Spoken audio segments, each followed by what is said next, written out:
Good morning! We're on our way para sa kaisahan. Time check, it's 6:35 AM. At kasalukuyan kami bumabiyahe mapunta sa Quirino Grandstand. It's the first day, November 16. 3 days kami doon. Yes! At mamaya makikita nyo makaganapan namin. Let's go!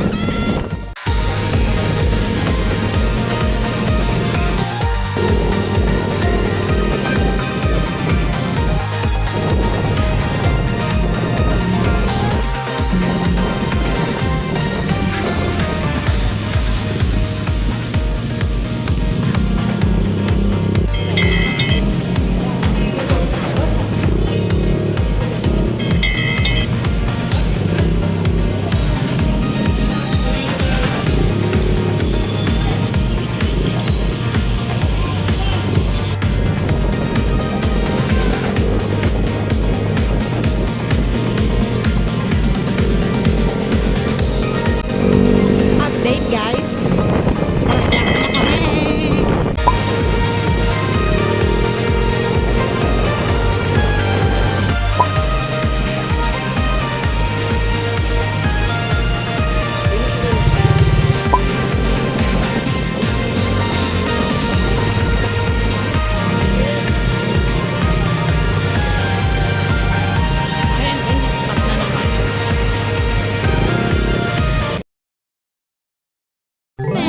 B? Isang lugar na to? Ross Boulevard. Naghanap na kami ng paparkingan at tinahanap namin ang mga kasama namin na nasa bus. Hi guys! Kami muna ay stopover. Kasi ang start ng program ay 4 PM pa. And then, ang check-in namin sa condo ay 2 PM. So, nagalap muna kami ng tatambayan. Nantayin ang aming check-in time. Kasi magbababa kami ng mga gamit. Bababa kami ng gamit, tapos balik kami ng venue para sa program. Dumadami na yung tao.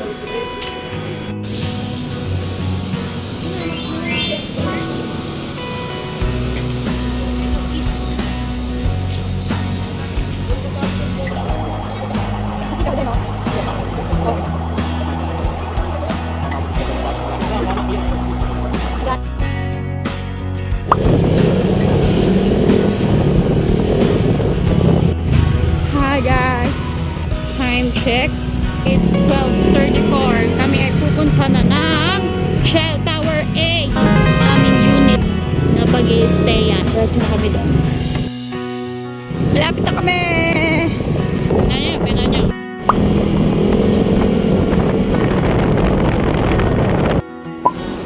Hindi, sa lobby na lang daw. Magtuto naman. Puna lang daw muna tayo. Hey guys.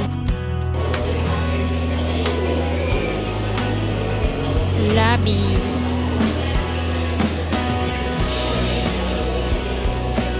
Waiting na lang kami mag 2 PM para makapag-check-in mo.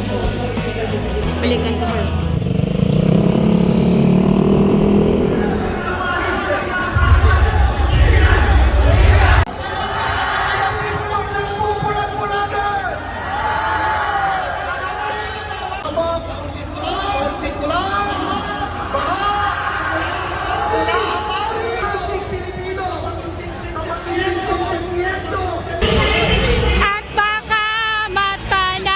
At baka matanaw ninyo na kalagayan ko.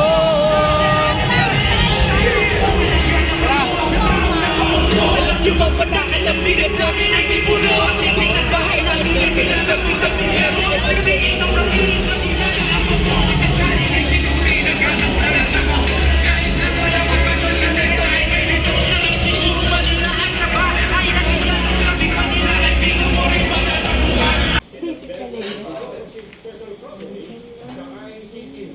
Doon! Kaya nga eh. Andun sa baba, pag binuksan mo yan, doon ka sa lababo, puputol yan. Nakikinabang, pero sila may mga mansyon, eroplano, mamahaling gamit. Ginawa nilang piggy bank ang kapal ng bayan. Tama na. Mahal kong Hindi ko pwede sabihin. Alam niyo na pala eh. Kaya mga kaibigan, maraming salamat sa inyong lahat at hindi kayo natakot. Naintindihan nyo ang mga kalat. Sak Anton, alam po ninyo yan. Paano nagre-resign na sa takot ang mga pulis nila at staff dahil sa lumalalang bisyo.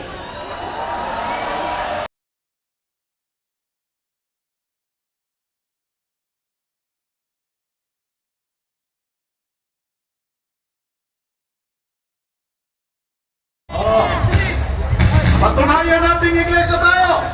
Wala tayong iiwang kalat. Ang basura, huwag nyo lang ibabalik.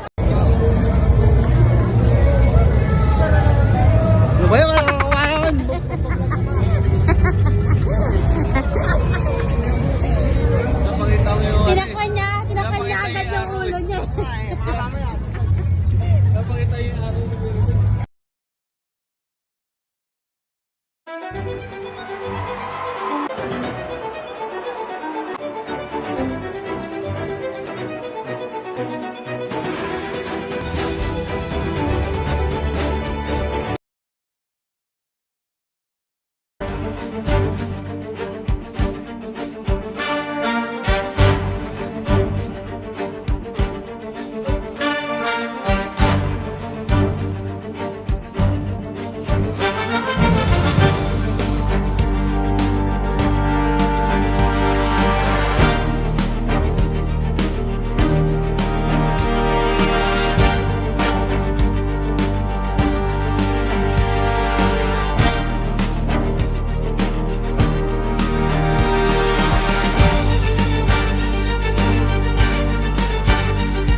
Sapagkat ang tunay pong leader, mga kaibigan at mga kababayan, hindi lamang po dapat magaling sa salita, handang managot sa bawat kilos at desisyong ginagawa niya para sa bayan at maging sa mga nagaganap sa gobyerno sa ilalim ng kanyang pamamahala. Kaya po, ang prinsipyong accountability ay tunay na napakahalaga.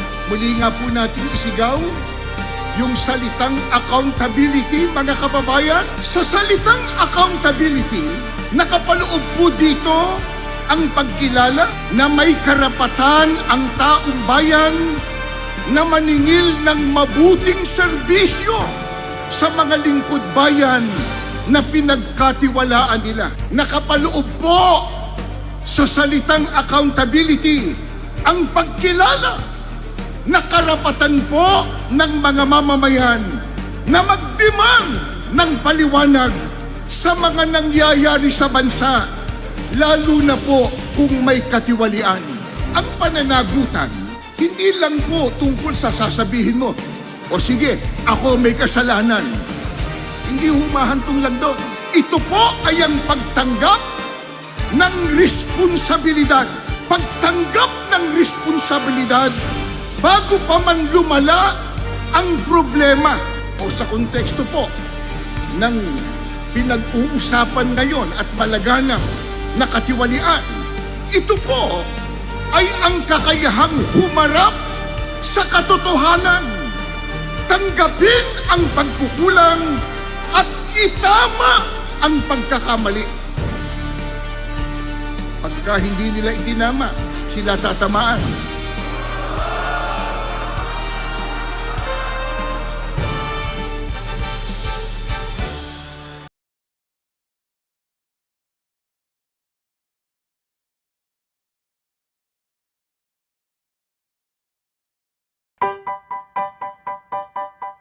The wind took my hat, it flew like a kite.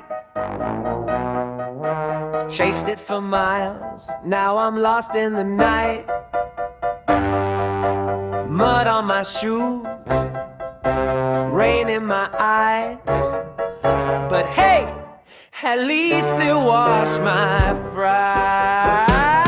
Oh, we're laughing through the storm, can't you see? Umbrellas flipping like it's comedy. Puddles so deep, they swallowed my keys. But we're laughing, laughing,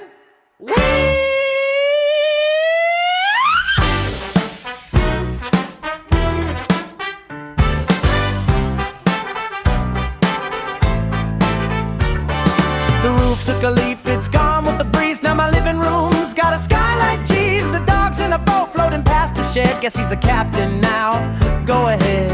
Water's rising, hearts are two. What else can you do but paddle through? Oh, we're laughing through the storm, can't you see? Nature's chaos with a side of glee. Pancakes on the stove, but the power's free. 'Cause lightning cooked them perfectly.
Hi guys! Pauwi na kami. Balik-balik, pinakbalik